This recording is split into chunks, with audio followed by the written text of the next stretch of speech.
Bismillahirrahmanirrahim. Assalamualaikum warahmatullahi wabarakatuh. Waalaikumsalam warahmatullahi wabarakatuh. Alhamdulillahirabbil alamin. Hamdan katsiran thayyiban mubarakan fih. Asyhadu an la ilaha illallah wa asyhadu anna Muhammadan abduhu wa rasuluhu la nabiyya wa la rasula ba'dah.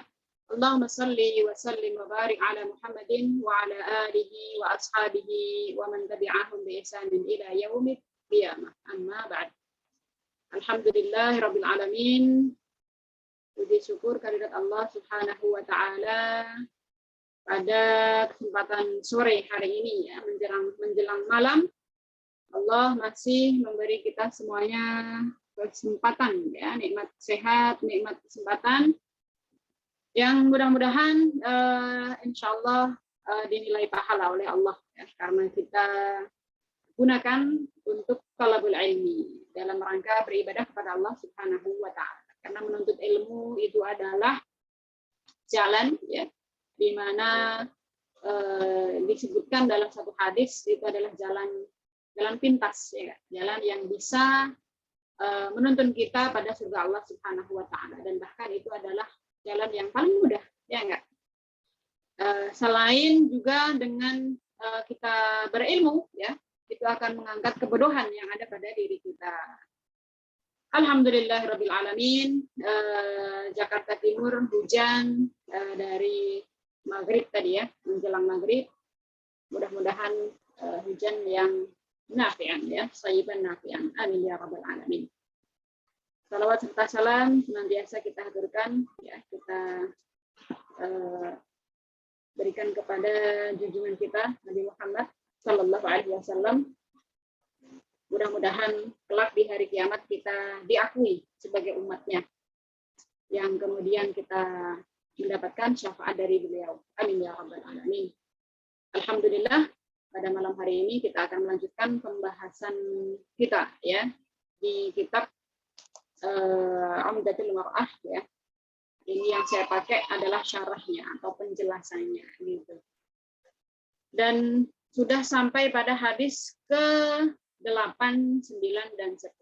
Tapi saya langsung ke hadis yang ke-10 karena hadis yang ke-8 insya Allah nanti akan masuk ke pembahasan hadis ke-10 ini. Adapun hadis ke-9 insya Allah di pertemuan yang akan datang. Itu ada kaitannya, begitu ya. Baik, langsung saja ya kita mulai. Baik, sebelum kita mulai bersama-sama hendaknya kita mengucap basmalah. Bismillahirrahmanirrahim. Mudah-mudahan 1 jam atau kurang lebihnya ya, 1 jam ke depan Allah beri kemudahan, beri kelancaran ya, mudah untuk memahami ilmunya, mudah untuk kelancaran akan sinyal ya, karena kondisi hujan, mendung dan lain sebagainya. Baik, hadis yang ke-10.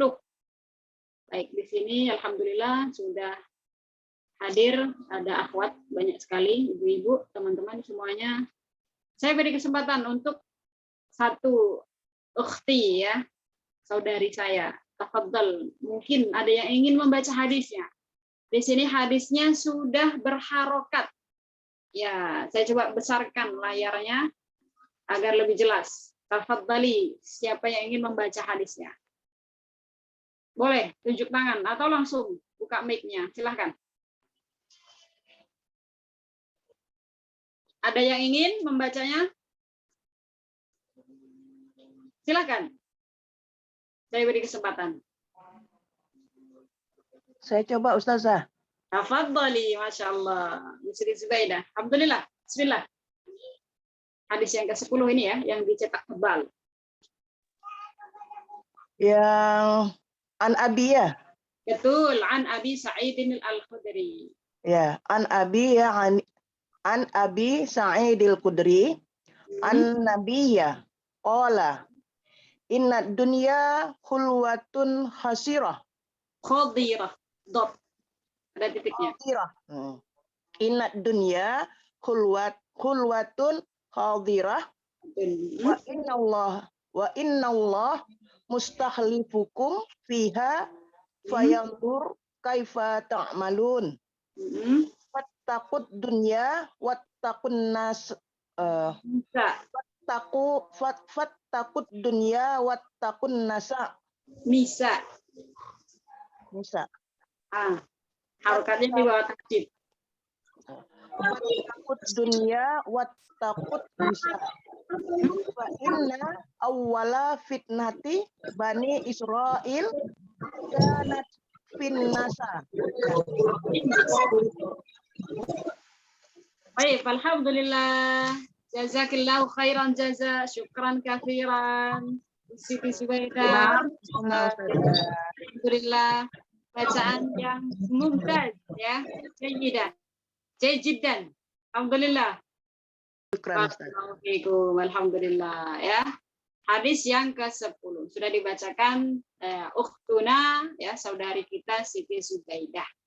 Beliau dari Aceh, Masya Allah ya. Baik, saya coba ulangi ya, membacakan hadisnya. Bismillahirrahmanirrahim. An Abi Sa'idin al-Khudri radhiyallahu anhu, anin Nabi sallallahu alaihi wasallam qala, inna dunya hulwatun khadiratun wa inna Allaha mustakhlifukum fiha fayanzuru kaifa ta'malun fattaqud dunya wattaqun nisaa fa inna awwala fitnati bani Israila kanat fin nisa'i. Masya Allah. Artinya ya, hadis ini diriwayatkan oleh siapa? Abu Sa'id ya Al-Khudri, bahwasanya beliau mendengar dari Nabi Shallallahu Alaihi Wasallam bahwasanya Rasulullah bersabda, inna dunya hulwatun khadira, ya, sesungguhnya ad-dunya, dunia itu adalah hulwah. Hulwah itu manis ya. Hulwah mungkin teman-teman pernah dengar ya, atau pernah tahu ya penyebutan permen dalam bahasa Arab itu halwa, ya kan? Halwa, hulwatun itu manis. Di dunia itu manis, khadirah. Khadirah secara bahasa artinya hijau, ya. Tapi seringkali makna dari hadis ini disebutkan indah, gitu ya. Karena yang hijau-hijau itu indah. Jadi dunia itu manis dan indah. Wa innallaha mustakhlifukum, dan Allah apa? Mustakhlifukum, istakhlafa yastakhlifu, ya. Mustakhlif ini adalah menjadikan kalian berkuasa, begitu ya. Jadi Allah menguasakan kalian, menjadikan kalian berkuasa, menjadi khalifah, pemimpin, gitu ya, untuk mengelola dunia tadi. Fiha, ya, fi di sini adalah fiha di sini kembali pada dunia. Fayanzuru, kemudian Allah melihat kaifa ta'malun, bagaimana kalian berbuat, maksudnya berbuat akan dunia tadi, gitu ya. Kalian bagaimana kalian terhadap dunia. Fattaqud dunya, kata Allah, kata Nabi, fattaqud dunya, ya. Fattaqu itu selain bertakwa, fattaqu ya, bertakwa makna secara bahasa artinya adalah berhati-hati, waspada, ya. Maka waspadalah terhadap ad-dunya, dunia. Wattaqun nisa, yang kemudian di sini disandingkan, ya. Setelah berwaspada dengan dunia, Rasulullah ya mengabarkan kepada para sahabatnya, ya, wattaqun nisa, begitu juga waspadalah kalian terhadap apa? Perempuan-perempuan, para perempuan, karena nisa di sini jamak, ya. Fa inna awwala fitnati bani Israil, karena sesungguhnya fitnah yang pertama kali terjadi pada keturunan siapa? Bani Israel itu adalah perempuan, ya, atau wanita. Jadi itu adalah makna atau arti dari hadis yang sudah dibacakan oleh saudari kita tadi. Jadi secara teks mungkin insya Allah kita akan memahami secara globalnya, ya, nggak, bahwasanya Rasulullah mengabarkan dunia itu enak dipandang, manis dirasa, ya. Kemudian kita sebagai manusia Allah jadikan kita berkuasa di dunia ini, ya. Berkuasa nanti macam-macam, ya, ada yang menjadi pemimpin, ya, pemimpin secara dunia secara keseluruhan, secara wilayah dan lain sebagainya, atau kita ya pemimpin rumah tangga, ya, suami, kemudian kita sebagai seorang istri dan lain sebagainya, itu semuanya juga termasuk para pewaris, ya, pewaris. Jadi dunia itu diwariskan turun-temurun, ya. Artinya manusia yang Allah jadikan sebagai pemimpin, yang Allah kuasakan untuk mengelola dunia, ya. Karena makhluk Allah itu kan ada jin, ada manusia, ada kemudian binatang-binatang dan yang lainnya. Allah tidak memilih binatang, Allah tidak memilih yang lainnya, tetapi Allah memilih dari kalangan manusia untuk menjadi pemimpin, untuk menguasai dunia. Dan Allah tidak membiarkan saja, tetapi Allah yang dulu, ya Allah melihat bagaimana manusia tadi apa mengelola dunia, ya. Maka Nabi di sini memberitahu kita ya agar kita waspada seperti itu. Nah, kalau secara makna hadis globalnya yang tadi kita sebutkan ya, kemudian secara syarahnya kita coba lihat dari fawaidnya seperti biasanya ya. Wa minal fawaid al muta'alliqah bi maudu'il hadis ya. Jadi faidahnya yang pertama di sini adalah wasafatid dunya bi annaha hulwatun. Jadi Rasulullah Shallallahu alaihi wasallam mensifati dunia itu apa? Hulwah. Ya.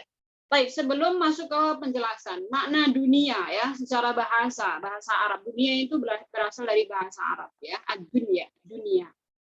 Dari kata dana yadenu danim. Dana yadenu danim yang artinya adalah qaribun, dekat ya. Wasumiyatid dunya dan kemudian disebut dengan ad-dunya li'annaha qaribul ajal ya, qaribul ajal karena disebut dengan dunia karena dia adalah qaribul ajal ya, qarib al ajal, dekat ya, dekat dengan ajal. Atau mana yang lain adalah apa? Qasirul amad ya, qasirul amad.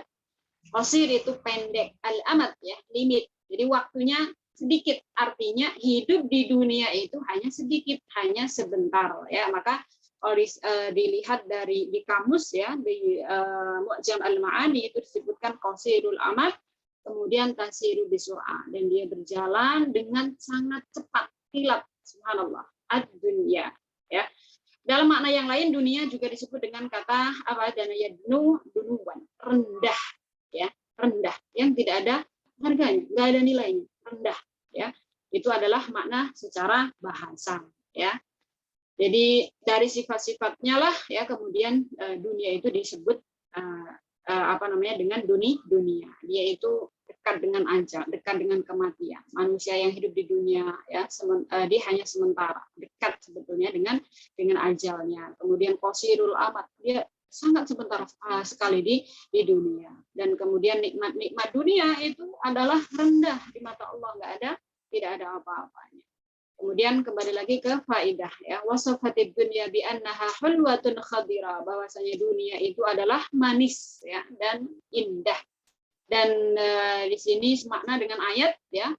Dalam surah Ali Imran Allah menyebutkan zuyyina lin-nasi hubbus syahawat minan nisa'i wal banina wal qanatir muqantarati minadh dhahabi wal fiddah ila akhiril ayat. Bahwasanya Allah menyebutkan apa? Zuyyina lin-nas ya, dijadikan pandangan manusia itu terasa indah ya, di pandangan manusia itu terasa indah apa? Hubbus syahawat ya. Sesuatu yang menarik apa? Syahwatnya. Di antara apa manusia yaitu yang disebut dengan anisa, perempuan-perempuan ya, minan nisa'i wal banin, anak-anak ya, minal qanatiri al muqantarati ya, adzhab wal fiddah ya, perhiasan ya, semuanya dunia, semuanya adalah isi daripada dunia ya, semuanya dijadikan indah di hadapan atau di pandangan manusia, di pandangan manusia. Jadi indah sekaligus menguji begitu ya. Kalau dalam ayat yang lain, inna ja'alna ma'alal ardi zinah ya, zinatan laha linabluwahum ayyuhum ahsanu amala. Dan ayat ini selalu kita baca ya dalam surah Al-Kahfi ya. Jadi bahwasanya Allah menjadikan dunia di atas muka bumi itu zinah, perhiasan, lina ba'luwahum, untuk menguji. Jadi dunia itu hulwah, manis, indah, sekaligus menguji gitu, menguji manusia. Dan banyak sekali kalau kita klik atau ketik dunia ya dengan bahasa Arab ad-dunya, tentunya di Al-Qur'an digital kita itu akan muncul banyak sekali kata dunia dalam Al-Quran, dan semuanya mensifati dunia itu adalah sesuatu yang apa? Sesuatu perhiasan, keindahan, ya, ujian, ya. Jadi disebutkan di situ ya dua, yaitu keindahan, keelokan, ya, dan sekaligus ujian. Maka di sini bahwa dunia itu disifati sebagai sesuatu yang apa? Manis, indah, enak di mata. enak dipandang. Kemudian wa amarana bittiqa'i fitnatiha. Kemudian Rasulullah Shallallahu alaihi wasallam memerintahkan kita untuk ittiqa, ya, waspada, berhati-hati agar kita tidak terfitnah. Maksudnya fitnah di sini bukan fitnah bahasa kita, ya, fitnah lebih kejam daripada pembunuhan, tidak. Tapi fitnah di sini adalah musibah, ya, sesuatu yang bisa menghancurkan, ya, mendatangkan kehancuran untuk diri kita. Wa kadzalika anti di sini, ya, kita sebagai seorang wanita. Fiki hulwah mut'ah, fiki hulwatun wa mut'atun, ya. Begitu juga wanita, ya. Wanita dalam hadis di atas itu disandingkan, disamakan dengan dunia.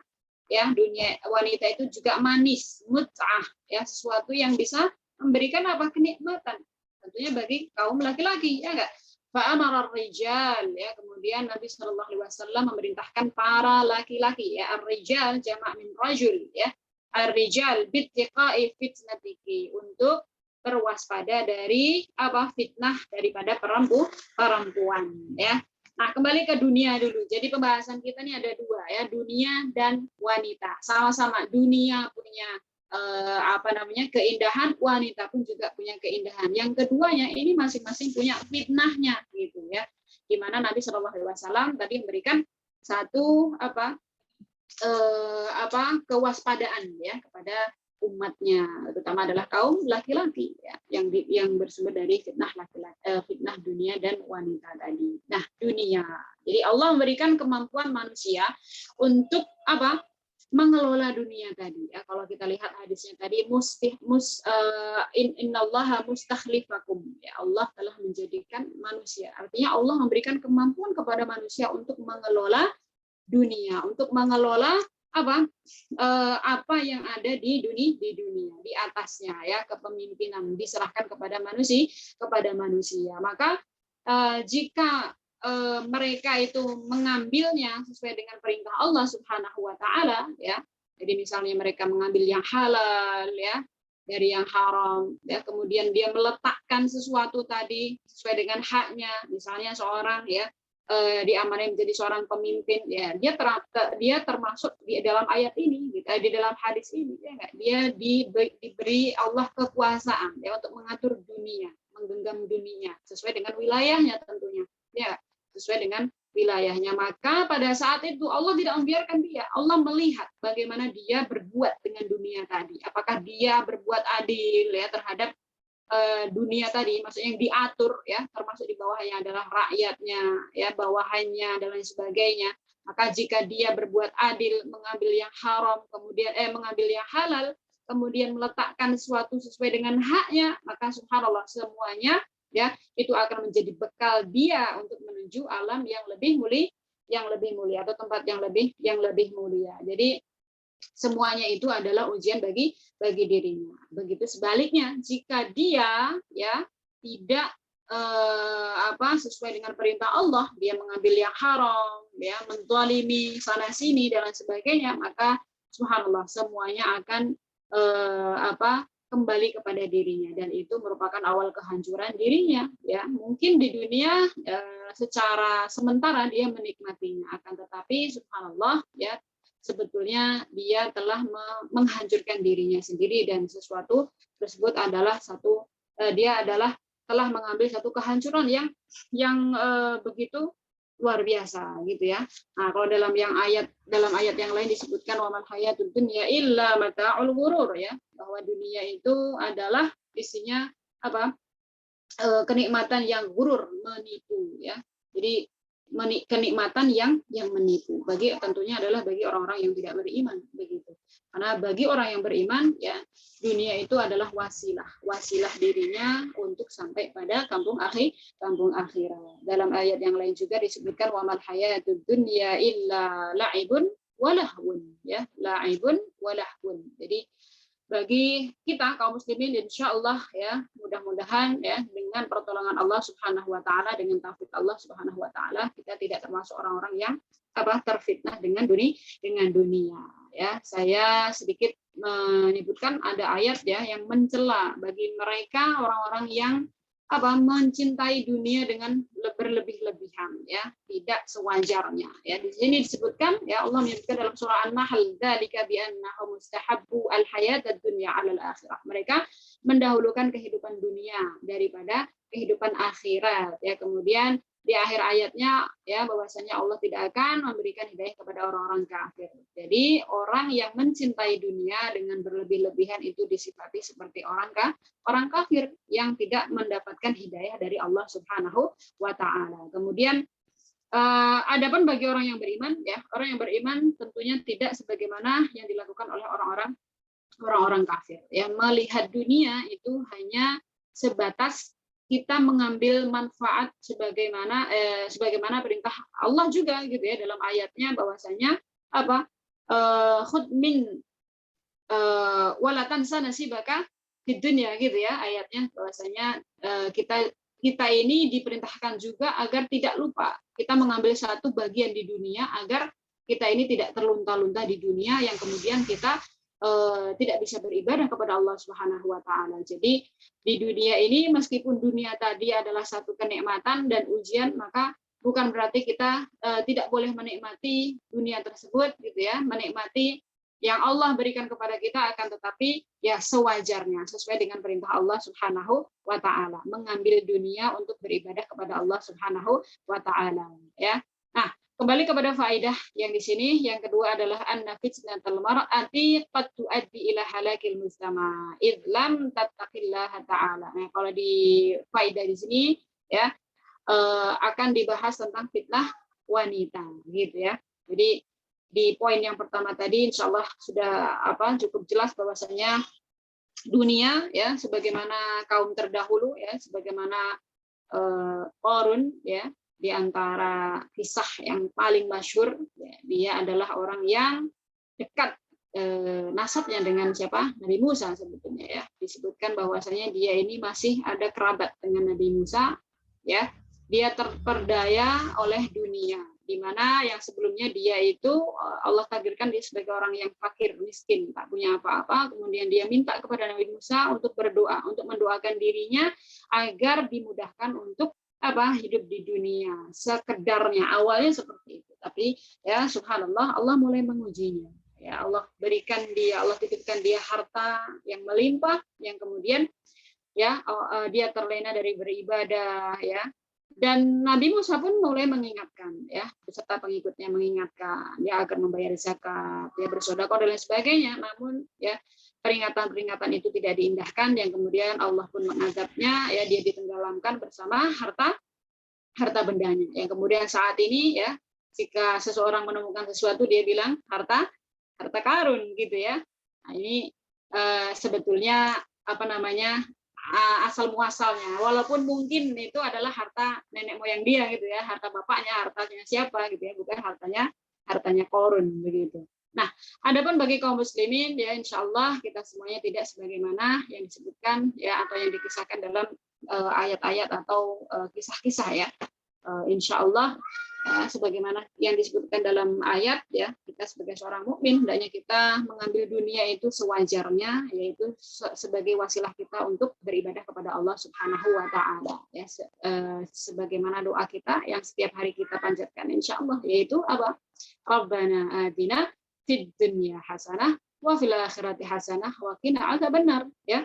Ya Allah, gitu ya, Rabbana atina fid dunya hasanah wa fil akhirati hasanah wa qina adzabannar. Ya, berikanlah, ya, atas dunia kami ini satu kebaikan, ya, kebaikan dunia juga kebaikan akhirat, yang kemudian jauhkan dari api neraka atau azab atau siksa neraka.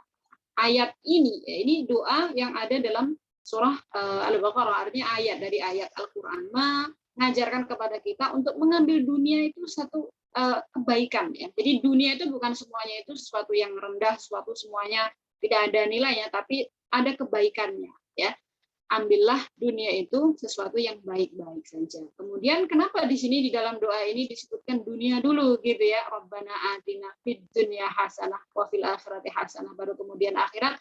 Bukan berarti kita mendahulukan dunia baru akhirat, tidak, karena secara urutan manusia hidup itu dari yang tadinya alam rahim, ya, gaib, kemudian dia dilahirkan ke dunia. Maka doanya itu urut dunia dulu, baru kemudian alam berikutnya yaitu akhirat. Jadi bukan berarti kita minta sesuatu kebaikan di dunia itu kita mengutamakan dunia, ya. Itu yang bisa menilai hanya kita dan Allah tentunya. Ya, jadi bukan berarti kita misalnya bekerja dan lain sebagainya mencari uang, bukan berarti kita sedang mencari dunia.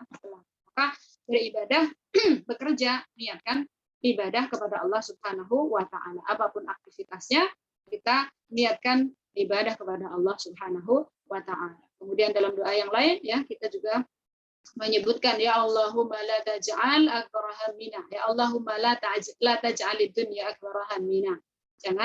Allah jangan jadikan dunia itu sebagai cita-cita terbesar kita. Wala mablagha ilmina. Kemudian wala tusallit alaina man la yarhamuna. Jadi doa ini sudah cukup menyatakan atau mengindikasikan bahwa insya Allah kita orang beriman tidak sebagaimana yang disebutkan dalam ayat, ya, bahwa mereka orang kafir mengambil dunia, ya, mencintai dunia sebagaimana yang disebutkan dalam ayat, mereka ini disifati oleh Allah tidak mendapatkan hidayah, dan termasuk wa ulaika fi dhalalim ba'id, ya, ulaika fi dhalalim ba'id, ya. Mereka semuanya dalam keadaan tersesat, ya, dan dijauhkan, ya.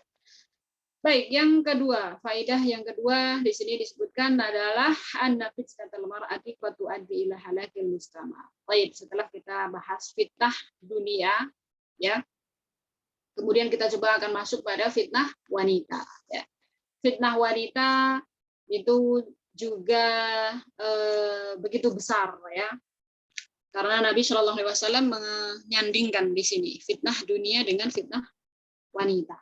Tentu bagi kaum laki-laki. Adapun fitnah dunia tadi bagi laki-laki dan perempuan, ya, walaupun mungkin prosentasinya lebih besar laki-laki karena memang kemampuan laki-laki, ya, dalam mengurus atau mengelola begitu, ya, terutama mungkin dalam berkarya, bekerja dan lain sebagainya, mereka lebih berkesempatan lebih banyak dibanding kaum wanita seperti itu.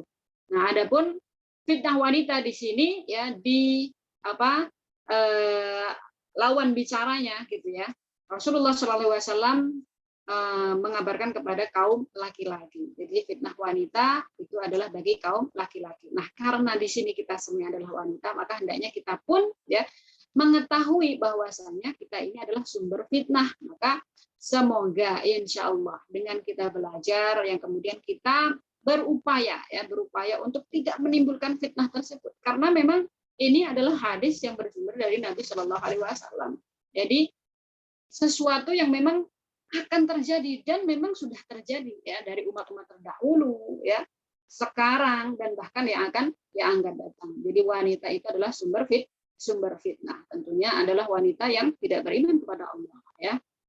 Nah, yang ketiga di sini, ya, fitnatul mar'ati lirrajuli laysat qasiratun 'alal mar'atil ajnabiyyah bal tadkhulu fiha az-zaujah kadzalik. Jadi fitnah wanita, yang dimaksud dengan fitnah wanita di situ tidak hanya fitnah wanita ajnabiyah, wanita yang non mahram, tetapi bahkan wanita yang berada di sekelilingnya seperti seorang istri. Istri, ya, itu adalah ujian bagi seorang suami. Ya, nggak remehkan istri, subhanallah. Betapa banyak, ya, kaum laki-laki, ya, yang melanggar syariat Islam, ya, mencuri, korupsi dan sebagainya, ya, bermula dari seorang istri, permintaan seorang istri dan lain sebagainya, ya, istrinya tidak mau melayaninya, ya, fitnah, ujian baginya, yang kemudian seorang suami tergoda di luar sana, ya, berbuat perbuatan yang dilarang oleh syariat Islam misalnya. Maka jadi fitnah wanita itu tidak hanya bagi laki-laki yang non mahram saja, tetapi karena fitnah di sini adalah artinya musibah, ya nggak, musibah, ujian. Jadi wanita dimanapun, wanita siapapun itu merupakan ujian bagi seorang laki-laki, ya, seorang anak, ya, seorang anak perempuan, ujian bagi seorang bapaknya, istrinya, ujian bagi seorang suaminya, ibunya, ya, ujian bagi seorang anak laki-lakinya, dan seterusnya dan seterusnya. Nah, kemudian di sini disebutkan, ya, bahwasanya Nabi Shallallahu Alaihi Wasallam, ya, itu juga pernah, ya kan? Kalau kita kemarin sempat mengkaji kisah Ummahatul Mukminin radhiyallahu anhunna, mungkin teman-teman di sini ada yang ingat ya. Bahwasanya Nabi pun pernah gitu ya diuji ya oleh istri-istrinya, yaitu ketika Nabi Shallallahu Alaihi Wasallam menikahi Zainab binti Al-Jahsh ya. Jadi merupakan satu kebiasaan ya ketika seorang suami menikah lagi ya, dan yang dinikahi ini adalah seorang janda. Ya, kemudian ketika menikah lagi maka pada saat itu beliau bermalam di situ. Nah, karena pada saat itu adalah Zainab binti Jahsh ini adalah wanita yang sangat cantik. Kemudian Aisyah radhiyallahu anha merasa iri, yang kemudian berbuatlah ya apa yang dia inginkan ya. Dia menghasut siapa? Istri yang lainnya, yaitu Hafsah binti Umar radhiyallahu anhu. Jadi Rasulullah ini ketika berada di rumah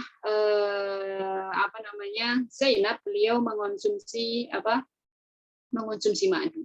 Kemudian ternyata ya Aisyah ini menginginkan satu hal yang buruk gitu ya. Tapi ini dikisahkan begitu. Karena di wilayah Cipayung azan, kita coba dengarkan terlebih dahulu.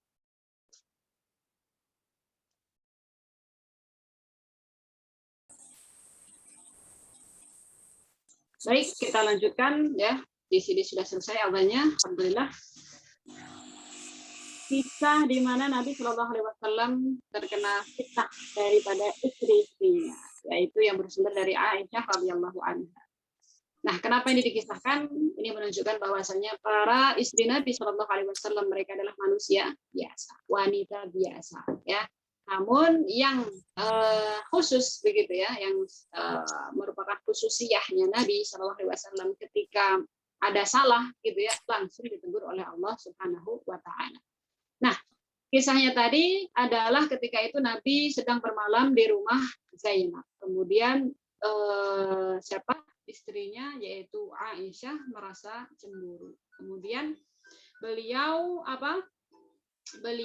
menghasut istri-istrinya yang lain agar mengatakan sesuatu yang sama gitu ya. Nanti kalau Nabi Shallallahu Alaihi Wasallam masuk gitu ya ke rumahmu, maka katakan seperti ini gitu ya. Jadi istri-istri yang lain seperti itu juga dibilangin ya. Nanti kalau Nabi setelah dari rumah Zainab, kalau setelah dari rumah Zainab bilang ini. Mohon maaf, suara saya masuk? Masuk saja. Masuk ya? Ya, masuk.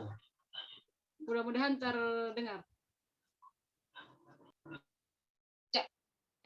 Mohon dijawab, suara saya terdengar? Terdengar. Alhamdulillah sudah terdengar. Masuk ya? Baik, alhamdulillah. Baik, alhamdulillah. Karena ini ada baik. Kita coba lanjutkan. Bahwasanya Nabi Shallallahu Alaihi Wasallam juga terfitnah daripada istri-istrinya. Jadi ketika Rasulullah Shallallahu Alaihi Wasallam pada saat itu pulang dari rumah Zainab ya ke rumah Hafsah dulu ternyata ya, ke rumah Hafsah. Kemudian Hafsah mengatakan sebagaimana yang dikatakan Aisyah tadi, yaitu yang diinginkan Aisyah adalah ya Rasulullah gitu ya, apakah kamu habis makan maghfir ya. Satu saya ingat makanannya itu adalah namanya maghfir. Maghfir itu adalah satu makanan yang baunya tidak disukai oleh Nabi gitu ya. Baunya tidak disukai oleh Nabi SAW, namanya maghfir. Kemudian kata Nabi, tidak, saya tidak habis makan maghfir, tapi saya mencium bau seperti makanan maghfir, kata Hafsah. Kemudian Rasulullah SAW keluar, kemudian ke tempat istrinya. Istrinya yang lain pun juga sama, gitu ya. Bertanya, wahai Rasulullah, apakah engkau sedang makan atau habis makan maghfir? Kamu dari mana, gitu ya. Kemudian istri yang lain pun seperti itu juga Aisyah. Ya, ternyata Rasulullah setelah itu beliau memutuskan, tidak, saya tidak makan maghfir, saya habis minum madu yang disuguhkan oleh Zainab. Ya, kalau begitu saat ini juga saya mengharamkan madu untuk diriku, kata Nabi gitu ya. Saya mengharamkan madu untuk diriku, ya. Akan tapi kalian ya di sini istri-istri Nabi SAW jangan bilang-bilang kepada para sahabat yang lain. Maksudnya bahwasanya Nabi mengharamkan madu untuk dirinya saja, hanya karena beliau tidak suka baunya begitu awalnya ya. Kemudian langsung ya di sini Rasulullah SAW ditegur oleh Allah Subhanahu Wa Taala, disebutkan dalam ayat surah At-Tahrim ya yang mengawalinya, yaitu A'udzubillahi minasyaitonirrajim. Ya ayyuhan nabi lima tuharrimu ma ahallallahu lak ya tabtaghi mardhat azwaj. Wahai Nabi, ya, mengapa engkau mengharamkan sesuatu yang sudah Allah halalkan, yaitu madu. Madu itu kan halal. Kenapa engkau haramkan? Hanya apa? Hanya untuk mendapatkan tabtaghi mardhata azwaj, untuk mendapatkan ridho dari istri-istrimu. Subhanallah. Tidak boleh gitu ya. Jadi untuk mendapatkan ridho dari orang-orang yang kita sayangi, kemudian kita mengharamkan sesuatu untuk diri kita yang tadinya adalah sesuatu yang dihalalkan Allah, itu tidak boleh. Jadi untuk mendapatkan ridho manusia, jangan sampai kemudian kita menghalalkan segala cara untuk mendapatkannya. Seperti itu kurang lebihnya. Maka subhanallah, seorang nabi pun ya, Nabi Muhammad, nabi kita juga terfitnah oleh seorang istri-istrinya, seorang perempuan, yaitu istri-istri yang bersumber dari siapa tadi, Aisyah radhiyallahu anha. Yang kemudian kisah ini pun diabadikan, dikisahkan begitu ya, menunjukkan bahwasanya para istri Nabi itu juga manusia biasa, namun merupakan khusus ya dari Nabi, ketika salah itu langsung ditegur, yang kemudian mereka bertaubat, saling meminta maaf ya. Aisyah minta maaf pada Zainab, Zainab pun juga memaafkan Aisyah radhiyallahu anha. Nah, ini adalah salah satu bentuk fitnah ya, sebagaimana kita sebagai seorang wanita, bahwasanya kita ini seringkali membuat satu musibah bagi orang lain, orang terdekat kita, laki-laki terdekat kita. Hanya saja mungkin kita tidak menyadarinya. Mungkin seorang anak ya, teman-temannya punya HP ganti HP baru misalnya. Kemudian dia mulai merengek pada bapaknya. Padahal secara ini ya, dia tahu kemampuan bapaknya tidak bisa gitu, tidak bisa memenuhi keinginan dirinya. Tapi karena tadi ya gengsi dan lain sebagainya, kemudian seorang anak tersebut merengek hari-hari terus-terusan, ya, kemudian bapaknya pun jungkir balik, banting pulang dan sebagainya untuk memenuhi keinginan seorang anak ya, begitu juga seorang istri dan lain sebagainya ya. Maka kita sebagai seorang wanita hendaknya kita juga menahan diri. Kira-kira kita coba berpikir, kira-kira nih perbuatan saya seperti ini menyebabkan orang lain terkesan tidak, ya, menyebabkan orang mendapatkan ujian, gitu, teruji dengan keinginan saya atau tidak, seperti ini. Nah, kemudian faedah yang berikutnya di sini disebutkan fitnatuz zaujah li zaujiha, ya, bahwasanya ujian pasangan ya, seorang istri kepada suaminya itu aktsar min fitnatil mar'ah ala jinabiyah, lebih banyak gitu ya dibanding dengan ujian dengan wanita di luar sana, maksudnya wanita non mahram, wanita selain istrinya. Kenapa? Karena litulil isyrati ma'aha, karena panjangnya gitu ya. Suami istri itu kan 24 jam gitu ya kita bertemu terus ya, atau setengah hari ya. Seharian lebih banyak dihabiskan waktunya dengan seorang istri. Maka seorang istri itu ya merupakan ujian ya terbesar bagi seorang suami. Maka subhanallah, betul ya. Seorang istri itu terkadang bisa menggoyahkan iman seorang laki-laki ya. Contoh misalnya ya, betapa banyak ya yang kita tahu bersama, seorang laki-laki yang menikahi seorang wanita yang beda iman, beda agama misalnya, dengan niat awal ingin mengislamkan dia ya, atau menarik dia agar dia masuk pada agama. Namun pada perjalanannya ya ternyata si laki-laki tersebut ya diuji dengan si wanita tersebut, yang kemudian malah ya dirinya yang murtad ya, yang tadinya dia niatnya adalah agar si wanita tadi masuk pada agama Islam, akan tetapi karena dia terfitnah gitu ya, dia diuji dan dia tidak kuat imannya, kemudian dia tergoda dan dia malah murtad. Na'udzubillah ya, waliyadzubillah. Dan ya, insya Allah nanti kita akan coba mengutip beberapa kisah yang terjadi. Kemudian di sini yang terakhir adalah awwalu fitnatin fi Bani Israil kana fitnatun nisa, bahwasanya Bani Israil itu adalah keturunan ya mereka yang sekali gitu ya terkenal dengan kekuatannya, kekuasaannya ya, mereka menguasai lama gitu ya, maka hampir-hampir mereka mengira dan mengklaim gitu ya bahwasanya nabi yang terakhir nanti pun akan diutus dari kaumnya gitu, saking lamanya mereka kan. Jadi fitnah yang terjadi pada mereka itu adalah pertama kali terjadi yaitu apa? Wanita. Jadi mereka dihancurkan oleh kaum wanita. Hadhil ma'lumah alladzi arada an-nabiy sallallahu alaihi wasallam apa? Wasala ilaina. Jadi apa namanya? Yang ingin Nabi sampaikan kepada kita ya. Jadi satu kisah ya yang insyaallah kisah ini sangat ma'ruf atau sangat masyhur bahwasanya dahulu di kalangan Bani Israel itu ada seorang abid ya atau seorang ahli ibadah di mana dia diuji begitu ya. Dia diuji dengan wanita ya. Insya Allah kisahnya teman-teman di sini semua sudah pernah mendengarnya. Jadi seorang ahli ibadah tadi hari-hari dihabiskan untuk beribadah kepada Allah Subhanahu wa taala. Dia sampai membuat satu rumah ya, rumah ibadah ya, atau semacam bilik gitu ya, satu kamar yang khusus dia gunakan untuk beribadah kepada Allah Subhanahu wa taala. Suatu ketika ya dia didatangi oleh beberapa laki-laki dan satu wanita ya, didatangi oleh beberapa laki-laki dan satu wanita. Beberapa laki-laki ini mereka semuanya adalah bersaudara ya.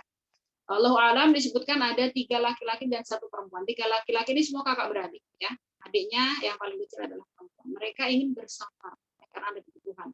Kemudian mereka karena tidak ada keluarga yang lain ya, mereka mempercayakan adiknya tadi agar dijaga oleh seorang ahli ibadah. Karena mereka tahu, mereka percaya bahwa si laki-laki itu bisa menjaga perempuan ini ya. Maka dititipkanlah kepada si ahli ibadah tersebut. Pada awalnya ahli ibadah tersebut menolak ya, saya tidak bisa menjaga adikmu gitu ya. Tapi para kakaknya tadi sedikit memaksa ya. Apa namanya, wahai seorang hamba ya, kami tahu bahwa imam itu Allah gitu ya, kamu ahli ibadah beribadah terus, maka kami percayakan adik kami ini untuk kamu urus begitu. Yang kemudian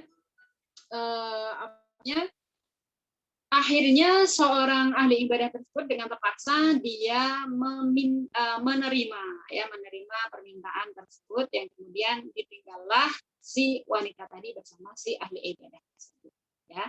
Hari-hari dimulai dengan ya biasa gitu ya, karena Allah alam ya seperti apa zaman dulu itu, yang jelas si perempuan ini dia tidak bekerja, tidak bisa menafkahi dirinya sendiri, yang kemudian mengharuskan si ahli ibadah tadi ya untuk tiap hari memberikan nafkah ya, maksudnya memberikan makanan dan lain sebagainya. Awal mulanya ya, dan setan itu begitu licik gitu ya, setan itu begitu cerdas, pintar ya, mungkin awalnya tidak langsung digoda ya, langsung misalnya zinai dia misalnya, tidak ya, tapi begitu halus ya, lembut dan tapi penuh misi ya, jadi bermisi. Jadi awal mulanya ya mungkin diminta ya si ahli ibadah itu pandanglah si wanita tersebut ya, sayang dia ini adalah wanita di bawah kekuasaan, di bawah pimpinan, di bawah tanggung jawabmu, sayang ya, barangkali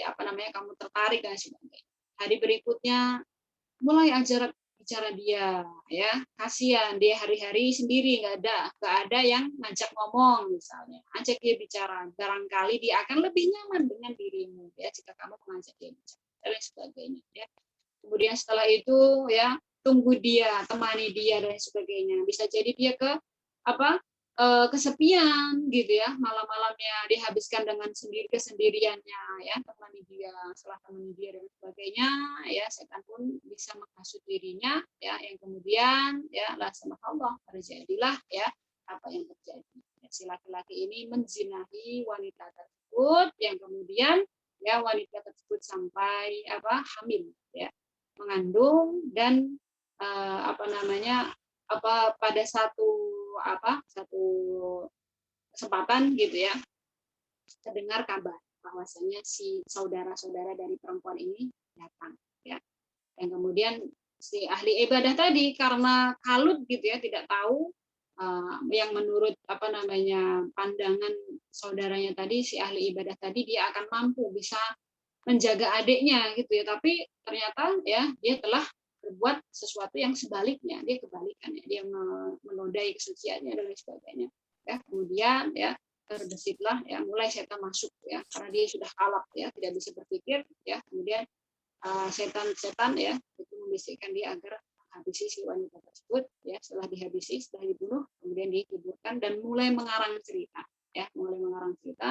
Dan subhanallah, baik lagi setan ya, ketika seorang ahli ibadah tersebut sudah selesai bercerita kepada para saudaranya tadi, saudaranya pun mulai sebetulnya awalnya percaya gitu ya, percaya gitu, karena memang tadi dia ada seorang ahli ibadah. Namun di malam-malamnya ya, ketiga saudaranya tadi ya, setiap dalam mimpinya ini selalu didatangi setan ya, digeridu ya, digoda, karena mimpi ya, mimpi itu kan sumbernya ada tiga ya, mimpi dari Allah, kemudian mimpi dari setan, kemudian mimpi bunga tidur ya. Sebagaimana kita manusia biasa, mungkin ada yang dikejar tugas skripsi misalnya ya, atau belum menyelesaikan ini dan itu, atau punya hutang dan lain sebagainya, akhirnya terbawa dalam mimpi. Nah, ini setan masuk ke dalam mimpi si saudaranya, dan semuanya mimpi itu sama gitu ya, karena setan subhanallah begitu pintar dan Allah mengizinkan. Pada saat itu hari pertama, hari kedua sampai hari ketiga ya, para saudaranya tadi bermimpi hal yang sama, yaitu mimpinya adalah bahwa seorang ahli ibadah tersebut telah membunuh saudarinya ya, dan makamnya atau kuburannya itu di belakang rumahnya. Kemudian karena mimpi itu berturut-turut terjadi ya, dan yang mimpi itu tidak hanya satu orang, bertiga, semuanya itu dimimpikan yang sama. Kemudian mereka penasaran ya, kemudian mereka pun mulai mencari fakta, membongkar yang ditunjukkan sebagaimana yang ditunjukkan setan tadi, ditunjukkan di situ tempatnya, kemudian dibongkar dan ternyata terjadi ya, dan itu kenyataan. Ternyata ada jasad atau jenazah adiknya dalam keadaan hamil, mengandung ya. Dan akhirnya karena mereka ini betul-betul tidak tidak menyangka begitu ya, dan itu disaksikan oleh warga-warga yang lainnya ya, orang-orang yang lainnya, kemudian si ahli ibadah tersebut pun dihakimi oleh masyarakat ya, dia dipukuli dan sebagainya, kemudian sampai dia menjemput ajal. Dan pada intinya, ujungnya adalah bahwasanya iblis, para setan ini menginginkan kemurtatan dari seorang hamba di akhir usianya gitu ya, di akhir sebelum dia dicabut nyawanya ya. Iblis tadi membisikkan satu kepada si hamba tersebut ya, kalau seandainya saja dia mati masih dalam keadaan muslim, mungkin dia masih akan mendapatkan kesempatan untuk bisa masuk surga Allah, meskipun tentu dia akan bertanggung jawab dengan dosa-dosa besarnya. Namun ya, di ujung usianya si iblis tadi mengatakan, Allah tidak sayang lagi sama kamu, Allah tidak memberikan rahmatnya kepada kamu. Kalau begitu katakan ya, kamu murtad, kamu keluar dari agama kamu ya. Ini adalah bentuk bahwasanya inilah gitu ya, Allah itu nggak sayang sama kamu, udah kamu tinggalkan agama kamu. Yang kemudian seorang ahli ibadah tersebut ya, dia mengatakan kalimat yang membuat dirinya murtad dari agamanya, dan subhanallah, Allah pun ya, malaikat maut menjemput ajalnya. Dan ini adalah tujuan utama atau tujuan misi yang pertama dari para setan-setan atau iblis, yaitu mengeluarkan seorang hamba dari agama dari milahnya atau agama lurusnya, yaitu dari beribadah kepada Allah Subhanahu wa taala, dari keimanan pada kekufuran ya, melalui wasilah-wasilah ya. Salah satunya adalah wanita, di mana wanita itu ya ibaratnya bisa ditunggangi gitu ya oleh para setan-setan untuk bisa menggoda para laki-laki. Dan ini adalah fitnah yang pertama kali terjadi pada Bani Israil, keturunannya siapa? Bangsa Bani Israil tersebut ya. Yang kemudian kalau yang lainnya tadi, fitnah yang lainnya adalah fitnah dunia ya. Dalam hadis qudsi Rasulullah yang menyebutkan bahwasanya Allah Subhanahu wa taala mengatakan, ya bani Adam tafarraq li'ibadati ya, kata Allah, wahai anak Adam, tafarraq li'ibadati, gunakan sepenuhnya waktumu itu untuk beribadah kepadaku ya. Kenapa? Karena amla'u sadraka ya ghinan ya. Kata Allah, jika kamu beribadah kepadaku, maka aku akan penuhi dadamu tadi dengan kecukupan, ghinan, kekayaan, kecukupan. Wa asuddu faqraka, dan aku akan tutupi kefakiranmu. Wa illa, Akan tetapi jika sebaliknya, jika kamu wa illa taf'al, jika kamu tidak beribadah, tidak mau beribadah kepadaku, maka kata Allah apa? Amla'u, ya, yadaika syughlan, maka aku akan penuhi kedua tanganmu dengan syughlan, yaitu kesibukan yang tanpa batas. Jadi selalu sibuk mengerjakan sesuatu yang betul-betul mempersibukkan dirinya dari beribadah kepada Allah Subhanahu wa taala. Walam asyuddu faqraka, dan aku tidak walam asudda faqraka, dan aku tidak akan menutupi kefakiranmu. Jadi orang-orang yang mencintai dunia melebihi cintanya pada akhirat, maka Allah akan memberikan kesibukan yang tak ada putusnya, ya, kerjaan yang tak ada habisnya di dunia, gitu ya. Kemudian Allah akan membuat dia bingung, ya, terus-terusan mengejar dunia yang seolah-olah ya dia itu selalu fakir, gitu ya, selalu miskin akan dunia. Maka inilah yang dimaksud dengan lam asyudda, tidak akan menutupi kefakiranmu, meskipun mungkin dalam pandangan orang lain ya dia ini lebih kaya, dia punya ini punya itu dan lain sebagainya, akan tetapi kecintaannya akan dunia ya itu melebihi kecintaan dia kepada akhirat, pada akhirat. Jadi kemudian di sini saya mengutip perkataan dari Ibnu Qayyim bahwasanya beliau menyebutkan ya muhibbud dunya la yanfak min salat. Jadi orang yang mencintai dunia itu tidak akan lepas dari 3 hal, ya. Yang pertama adalah hammun lazim. Hammun lazim yaitu kegelisahan, gegana, gitu ya. Kalau beberapa waktu pernah viral, gegana, gelisah, galau dan merana. Jadi orang-orang yang mencintai dunia, mencari dunia itu selalu apa? Mereka hidupnya selalu gelisah, ya, gelisah, ya, sedih dan lain sebagainya. Kemudian ta'abud daim, yaitu letih, kecapean, hari-harinya itu dihabiskan mencari dunia, capek, nggak ada putusnya, capek gitu ya, nggak pernah terobati. Dan yang terakhir adalah hasratun la tanqadi, hasrah, kerugian, ya, kerugian yang la tanqadi, tidak ada putusnya, gitu ya. Jadi di dunia mungkin dia menikmati tapi sementara, akan tetapi subhanallah di akhirat karena tadi di dunia dia habiskan waktunya untuk mencari harta dan lain sebagainya, kemudian dia melupakan dia dari beribadah kepada Allah Subhanahu wa taala, maka hasratun la tanqadi, kerugian yang tidak ada putusnya. Baik, ini adalah fitnah dunia dan wanita, ya. Dalam surah Yusuf disebutkan inna kaidahunna azim, ya, inna kaidahunna azim, bahwasanya apa? Kaidahunna. Jadi para wanita itu memiliki apa ya, semacam makar, ya. Apa selain makar itu bahasanya? Inna kaidahunna azim, ya, tipu daya. Jadi tipu dayanya wanita itu azim, besar, ya. Dalam ayat yang lain disebutkan inna kaidah syaitani dhaif, ya, bahwasanya tipu daya setan itu sangat dhaif, lemah, ya.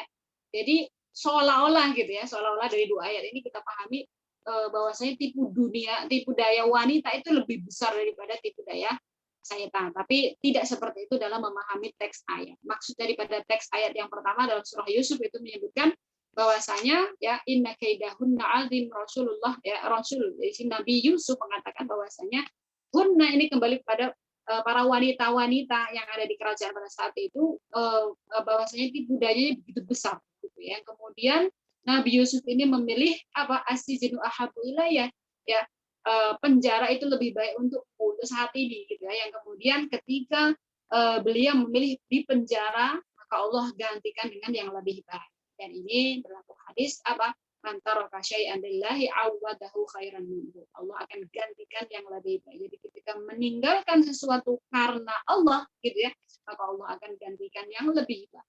Bagaimana Nabi Yusuf? Nabi Yusuf ini pada saat itu ya hidup enak di dalam kerajaan. Namun pada saat itu beliau ini apa? Dikelilingi oleh wanita-wanita yang beliau menyebutkan inna kaidahunna azim, ya, tipu daya mereka itu sangat besar, luar biasa, begitu ya. Yang kemudian beliau memilih di penjara, memilih hidup di penjara, dan itu lebih baik. Kemudian Allah gantikan, ya, setelah beberapa tahun kemudian, ya, yang banyak sekali kisahnya panjang, Nabi Yusuf ini menjadi seorang pentakwil mimpi dari seorang raja, ya, dan karena mimpinya atau takwilnya Nabi Yusuf itu benar, ya, yang kemudian beliau diangkat menjadi semacam menteri keuangan, gitu ya, menteri keuangan kerajaan. Dan masya Allah, ya, kemudian beliau bisa bertemu gitu ya dengan saudara-saudaranya dan pada akhirnya bertemu dengan bapaknya itu Nabi Yakub. Dan ini adalah satu kebaikan yang Allah berikan kepada Nabi Yusuf, di mana tadi Nabi Yusuf meninggalkan sesuatu karena Allah Subhanahu wa Ta'ala. Maka insya Allah kita sebagai seorang muslimah ya, kita menginginkan sesuatu ya terlebih itu adalah bernilai duniawi gitu ya, kemudian kita meninggalkan karena Allah, maka yakinlah Allah akan mengganti sesuatu tersebut dengan yang lebih baik. Dan untuk mengakhiri perjumpaan kita malam hari ini ada satu kisah lagi, bahwasanya dahulu ada seorang tabi'in ya. Seorang tabi'in yang disebutkan beliau adalah orang yang penghafal Quran, hafizul Quran, dan siangnya dihabiskan untuk berpuasa, malamnya digunakan untuk berqiyamul lail ya. Jadi tak ada waktu kecuali dia beribadah kepada Allah Subhanahu wa Ta'ala. Pada satu ketika ya dalam satu keterangan di mana beliau ini termasuk menjadi tentara ya. Salah satu tentara yang diutus untuk memboikot ya atau mengelilingi gitu ya. Mengelilingi ya. Jadi memblokade satu semacam benteng ya, di situ bentengnya orang-orang Nasrani. Kemudian ya si prajurit tersebut satu ketika dia turun ya ke bawah ya. Ternyata dikira oleh teman-temannya dia ini akan qadul hajah gitu ya, buang haji atau BAK gitu ya. Tapi ternyata di situ dia melihat seorang wanita dari kejauhan. Wanita tadi adalah wanita Nasraniyah, dia di atas benteng di atas. Ternyata dia melihatnya, apa yang dikatakan si laki-laki tersebut ya, seorang penghafal Quran, seorang yang ahli ibadah, dia mengatakan ya, sesuatu apa yang bisa menyampaikan aku kepadamu gitu ya, atau apa yang bisa aku kerjakan sehingga aku bisa mendapatkan, kata si laki-laki tersebut. Entah setan mana gitu ya yang subhanallah mampu gitu ya sekejap melihat wanita ya, dengan sekali pandangan dia bisa menghilangkan imannya, bisa ibaratnya ibadahnya yang bertahun-tahun tadi ya, Al-Qur'an yang ada di dalam hatinya tadi hilang seketika begitu ya. Singkat cerita dia pun akhirnya karena si wanita tadi dia menginginkan ya, kamu murtad dari agamamu maka kamu bisa mendapatkan aku, kata si wanita tersebut. Maka dia pun murtad dari agama dan dia bisa mendapatkan si wanita tersebut ya. Dan dia sebagaimana orang-orang Nasrani di situ ya, hari-hari gunakan untuk berfoya-foya dan lain sebagainya, yang menikmati wanita-wanita yang lainnya. Kemudian ada salah satu dari kaum muslimin yang menegurnya ya, wahai hamba Allah, bukankah kamu dahulu adalah orang yang menghafalkan Quran gitu ya? Al-Quran ada di dalam hatimu, maka di mana Al-Quran itu sekarang ini ya? Dan satu ayat yang masih dia ingat pada saat itu, satu ayat saja. Dan ayat itu apa? Subhanallah, ayat itu adalah disebutkan dalam surah Al-Hijr ayat 3 ya. Darhum ya'kulu wa yatamatta'u wa yulhihimul amal fasawfa ta'lamun ya. Ayat ini yang artinya apa? Dia mengatakan darhum ya, biarkanlah mereka ya, biarkanlah mereka di dunia ini ya'kulu wa yatamatta'u, makan dan menikmati dunia semuanya, menikmati hidangannya, menikmati wanitanya, wa yulhihimul amal ya, dan biarkan juga mereka itu berangan-angan ya, yang tidak ada putusnya begitu. Jadi fasaufa ta'lamun, maka nanti di akhirat mereka juga akan menyadari. Dan ini adalah satu ayat seperti bumerang gitu ya, satu ayat yang seperti senjata makan tuan. Kenapa hanya satu ayat ini yang dia ingat?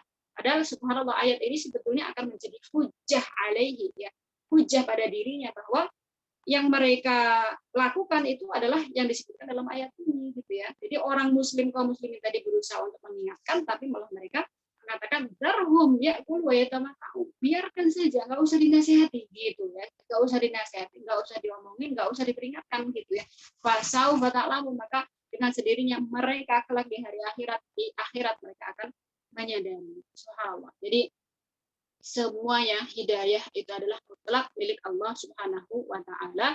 Namun kita di dunia ini Allah beri akal pikiran ya, dan kemudian dengan akal ya kita bisa membedakan yang hak dan yang batil, yang haram dan yang halal, maka terus kita berdoa kepada Allah Subhanahu wa taala agar kita ini senantiasa mendapatkan taufik agar kita terus bisa beribadah, beramal ya, beramal soleh tentunya hanya karena Allah Subhanahu wa taala sampai ajal menjemput kita. Dan ini adalah satu kisah yang akan menjadi satu penutup ya untuk kita semuanya.